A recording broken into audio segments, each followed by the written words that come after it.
بسم اللہ الرحمن الرحیم۔ السلام علیکم۔ آپ کیسر خان یوٹیوب چینل دیکھ رہے ہیں۔ انٹرنیشنل پرائم ٹائم میں جو پہلی خبر ہے اس کو آپ نے اپنے دماغ میں رکھنا ہے اور اس کے بعد دماغ میں رکھتے ہوئے تمام ویڈیو دیکھنی ہے۔ تو مجھے آپ پھر بتائیے گا کہ آپ کیا محسوس کرتے ہیں کہ جو کام کیا گیا ہے وہ ٹھیک ہے یا نہیں ہے۔ کیا کام کیا گیا ہے وہ یہ ہے کہ جو اقوام متحدہ ہے اس نے قیامت کی گھڑی کو ٹچ کیا ہے اور روس یوکرین تنازع دنیا کو بڑی جنگ کی طرف لے کے جا سکتا ہے۔ بڑی جنگ سے مراد یہاں پر عالمی جنگ ہے جس کے بارے میں پیشنگوئیاں میں کل پڑھ رہا تھا اور آپ کے سامنے میں سنڈے کی نیوز جو میں سنڈیز آپ کے سامنے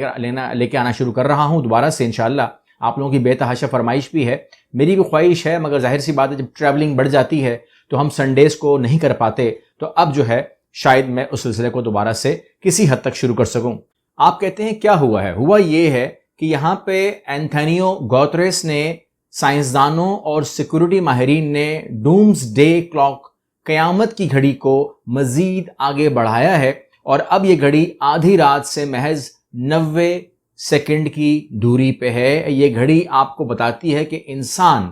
خطرے سے کتنا قریب ہے یا خطرے میں کتنا گھرا ہوا ہے۔ اب یہ آپ کو سمجھ میں آ گیا کہ ایک تو وہ کہہ رہے ہیں کہ جی اگر آپ نے سال شروع ہوتے ہی جو ہمارے اوپر بم پھٹے ہیں اور جو سال کے شروع ہوتے ہی جو ہمارے پر عذاب ٹوٹا ہے اس کے اندر ایک عذاب کو ہم لے کر آئے ہیں ساتھ، مطلب کیری فارورڈ بھی ہوا ہے، اور وہ ہے ایک ایسی جنگ جس کے اندر دنیا کے مفادات ہیں، یعنی کہ یورپ اس میں شامل ہے، امریکہ اس میں شامل ہے، کچھ ممالک ہڈن طور پہ اس میں شامل ہیں، بڑے بڑے نام اس میں شامل ہیں، لیکن اب وہ مانے یا نہ مانے لیکن ڈائریکٹلی اور انڈائریکٹلی ان ملکوں کا اس میں مفاد چھپا ہوا ہے اور غرض چھپا ہوا ہے اور کچھ انتقام، کچھ اور معاملات بھی ہیں۔ تو یہاں پر وہ کہہ رہے ہیں کہ یہی حرکتیں، یہی سوچ ایک چیز کریٹ کر رہی ہیں، دیٹ از ورلڈ وار 3، جس کے بارے میں بات ہو رہی ہے۔ لیکن بہرحال میں نے کہا کہ آپ اس خبر کو رکھیں دماغ میں کہ ہم نے اپنی گھڑی کو چینج کر لیا، قیامت کی گھڑی کو، اور اب ہم آدھی رات، دنیا کہیں آدھی رات کے آس پاس ہے اور آدھی رات کی بات ہی خطرناک ہے لیکن 90 سیکنڈ کے فاصلے پر ہیں۔ یہ ہم اپنے آپ کو کس مشکلوں میں لے کے آ رہے ہیں۔ اب آپ نے اس خبر کو رکھا دماغ میں اور خبر لے لیجئے۔ پہلی خبر کیا ہے وہ یہ ہے، کہتے ہیں جو اپوزیشن لیڈر ہیں وہ زیلنسکی کے حوالے سے کہتے ہیں کہ یہ امن کی فاختہ بن کر آیا تھا، کبوتر بن کر آیا تھا کہ یہ امن کرے گا اور ہر قسم کی ڈسپیوٹ سے یوکرین کو دور کرے گا، کیونکہ ہمارے کچھ ویک پوائنٹس ہیں، یعنی کہ یوکرین کے کچھ ویک پوائنٹس ہیں اور ہم نے اس کو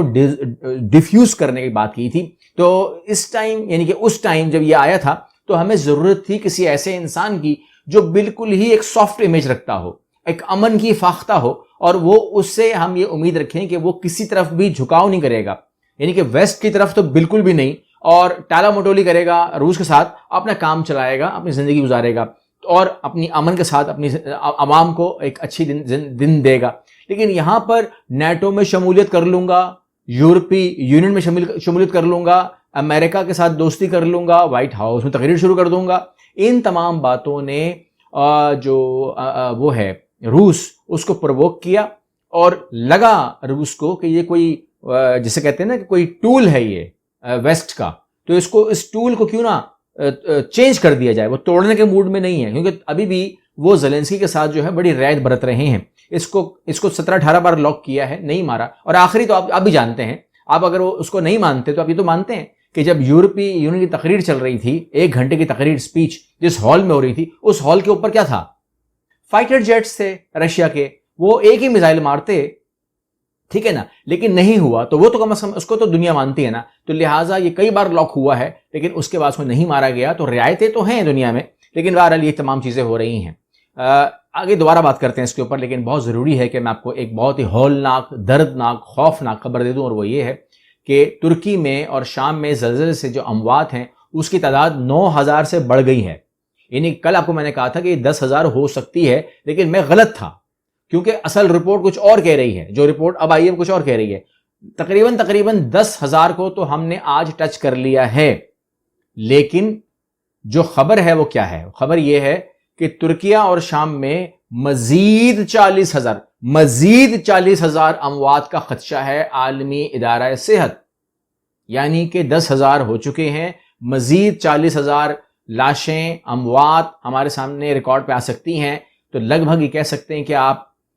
ایک ہی دن کے اندر 50,000 افراد لقمہ اجل بن چکے ہیں، جس کی رپورٹ جو ہے وہ قسط وار آئے گی، لیکن رپورٹ یہ بتا رہی ہے کہ لگ بھگ 50,000 کے قریب لوگ جو ہے وہ اس دنیا فانی سے کوچ کر چکے ہیں، لیکن رپورٹ آہستہ آہستہ آئے گی۔ اس کے اندر معجزات بھی ہوئے ہیں، بہت کچھ ہوا ہے، لیکن بہرحال انسانی جانیں گئی ہیں، اور اب اس کے لیے $5 ارب کا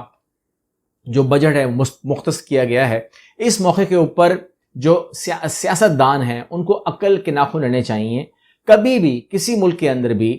اگر ایسے حالات ہوتے ہیں جو یقینی طور پر قیامت سے کم نہیں ہیں، 50,000 افراد کا نمبر بہت بڑا ہوتا ہے، کسی ملک کے اندر اگر جنگ ہوتی ہے تو میرا خیال ہے کہ اتنی بڑی نمبرز وہاں پر بھی نہیں آتے کہ ایک عام شہریوں کے نہیں آتے،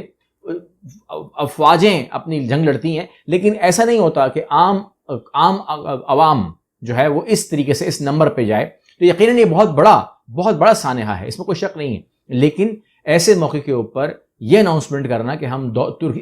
ترکی کا دورہ کرنے جا رہے ہیں، یہ ہمیں نہیں کرنا چاہیے۔ اس قسم کا کوئی بھی دورہ جو ہے وہ قابل قبول نہیں ہوتا، یہ خلل ڈالتا ہے، کیونکہ اس ٹائم ان کو آپ تھوڑا سا سپیس دیں، امداد پہنچائیں، آپ کی آرمی جائے، آپ کی ادویات جائیں، آپ اس کی ہیلپ کریں، کیونکہ اگر خبر بھی آپ دیکھ رہے ہیں کہ سعودیہ عرب نے شام اور ترکیہ کے امداد پہنچانے کے لیے فضائی پل قائم کر دیا ہے، کوئی کمی نہیں ہے۔ مطلب سعودی عرب یہ نہیں کہہ رہا، محمد بن سلمان یہ نہیں کہہ رہا کہ آئی وانٹ ٹو گو ترکیہ، وہ یہ نہیں کہہ رہا، وہ کہتا ہے فضائی پل قائم کر دیجئے، کوئی چیز رکنی چاہیے، بریک نہیں ہونی چاہیے، خیمہ ہو، دوائی ہو، کوئی مرہم پٹی کے معاملات ہوں، آپریشنل معاملات ہوں، میڈیکل فیسلٹیز ہوں، ان کو دیجئے۔ یہ نہیں کہا محمد بن سلمان کہ میں پہنچ جاؤں گا، لیکن پاکستان جو ہے وہ اپنی مثال آپ ہے، ہم کوئی بھی ایسا کام کر دیتے ہیں کہ جس کے بعد ہم اس کو سوچتے ہیں بیٹھ کے کہ یہ ہم نے کیا فیصلہ کر دیا۔ بہرحال ہمیں اس کے اوپر نظر ثانی کرنی چاہیے۔ اگر کوئی بھی یہ مشورہ دے رہا ہے کہ آپ اس ٹائم شاہی مہمان بن جائیں تو مناسب نہیں ہوتا ہے۔ چلیں اب اس کے اوپر میں آپ کو ایک اور خبر شیئر کر دیتا ہوں، اور وہ یہ ہے کہ امریکہ نے اوپنلی دھمکی دی ہے کہ اگر چین نے ہماری سالمیت کو خطرے میں ڈالا تو کارروائی کریں گے۔ یقیناً اگر امریکہ چین کی سالمیت کو خطرے میں ڈالے گا تو چین کارروائی کرے گا، اس میں کوئی بڑی بات نہیں ہے۔ دونوں کی پاور میں مجھے کچھ وہ تو لگتا نہیں ہے۔ میں نہیں کہہ سکتا کہ اگر امریکہ یہ کارروائی کرے گا تو چین جو ہے وہ کوئی بات نہیں کرے گا۔ چین تو غصے میں ہے، کیونکہ وہ کہتا ہے کہ جی اس نے جو ہمارا غبارہ پھاڑا ہے تو اس بات کو تو ہم معاف نہیں کریں گے، کیونکہ وہ سویلین غبارہ تھا، اور اس کا مطلب صرف اور صرف جو ہے وہ یہ تھا کہ وہ ویدر کے لیے تھا اور لوگوں کو اس سے فائدہ ہی ہوتا تھا۔ اب اس میں کیا وہ سرویلنس کے لیے تھا، کیا وہ جاسوسی کا ایک آلہ تھا، کیا وہ شمسی توانائی سے چلنے والا ایک ڈیوائس تھی اس میں لگی ہوئی، اس کا ملبہ اٹھا لیا گیا ہے، کل شپ کے ذریعے گئے، کشتی کے ذریعے گئے، اور اس کا ملبہ نکالا گیا، اس میں کوئی شک نہیں ہے۔ تمام باتیں اپنی جگہ ٹھیک ہیں، کیونکہ اس کی وہ ہوگی انویسٹیگیشن ہوگی کہ یہ واقعی میں عوامی مفاد کے لیے تھا، دنیا کے فائدے کے لیے تھا، یا اس کے اندر کوئی ڈیوائس، کیمرہ، کوئی بھی چیز۔ لیکن امریکہ نے اس کے اوپر بات کی ہے، لیکن آپ یہ دیکھیں کہ چینی غبارہ مار گرانے کے بعد امریکہ کی بات چیت کی درخواست مسترد کر دی گئی ہے۔ انہوں نے بولا کہ جی جب بات ہی نہیں کرتے آپ سے، آپ نے جو حرکت کی ہے اس کے بعد آپ ہم سے بات کرنے کی امید نہ رکھیں۔ اب وہ جو بات کر رہے ہیں نا کہ ہم وہ کر دیں گے، یہ کر دیں گے، وہ کہتے ہیں وہ تو چھوڑ دیجئے، ہم آپ سے بات کرنا نہیں چاہتے، ہم آپ کو جانتے نہیں ہیں، آپ نے جو کام کیا ہے۔ یعنی کہ اب امریکہ کو اپنے غباروں کی بھی فکر ہوگی کہ کہیں وہی نہ پھاڑ دے۔ بہرحال اس میں یہ ہے کہ آپ کہتے ہیں کہ چین کا غبارہ تو پھٹ گیا اور امریکہ کا غبارہ خطرے میں ہے، لیکن یہاں پر صرف ایسا ہی نہیں ہوتا رہا ہے، یہ تو امریکہ نے حرکت کی ہے، لیکن وہاں پر اگر ہم پریویس چلے جائیں، اگر ہم خبروں پہ چلے جائیں، کیونکہ مجھے گمان تھا کہ ایسا ضرور ہوا ہوگا کہ چائنا کا جو اسپائی بیلون ہے، ایسا نہیں ہو سکتا کہ وہ انڈیا میں نہ گیا ہو، تو یہ ان تمام ممالک میں گیا ہے جہاں پر چائنا کے ساتھ تعلقات ان کنٹریز کے اچھے نہیں ہوتے۔ NDTV کی خبر دیکھ رہا ہوں، وہاں پر بھی یہی خبر شیئر کی جا رہی ہے کہ Chinese spy balloons targeted India, several other countries, لیکن اس کو پھاڑنے کی جو طاقت کہہ لیں، ہمت کہہ لیں، کچھ بھی کہہ لیں، کیونکہ وہ چائنا کا تھا تو اس لیے انڈیا میں وہ ہمت ہوئی نہیں۔ انہوں نے بولا کہ دفع کرو، آنکھیں بند کر لو، جب تک یہ بیلون نظر آئے انڈیا میں اوپر مت دیکھو، نہیں ہم اوپر دیکھیں گے، نہ ہم کو نظر آئے گا، جب نظر نہیں آئے گا تو ہماری ذمہ داری ختم ہو جاتی ہے. اس طریقے سے انہوں نے آپ کو بچایا، لیکن امریکہ نے جو ہے اس کے اوپر شور ڈالا اور اس کو ہٹ کیا. بہرحال اس کے اوپر انشاءاللہ مزید بات کریں گے، کیونکہ چائنا جو ہے وہ خود ایک بہت غصے میں ہے، اور اگر اس غبارے میں کچھ نکل کے آ جاتا ہے تو پھر چائنا کو بھی جواب دینا پڑے گا، اور اگر امریکہ نہیں نکال سکتا، چائنا سے ہی نکلا، تو پھر یہ خبر بعد میں ہم آپ سے شیئر کریں گے کہ اصل میں اس کی جو آپریشن ہوتا ہے اس میں کیا چیز نکل کر آتی ہے. اگلی ویڈیو ملتے ہیں انشاءاللہ. اللہ حافظ.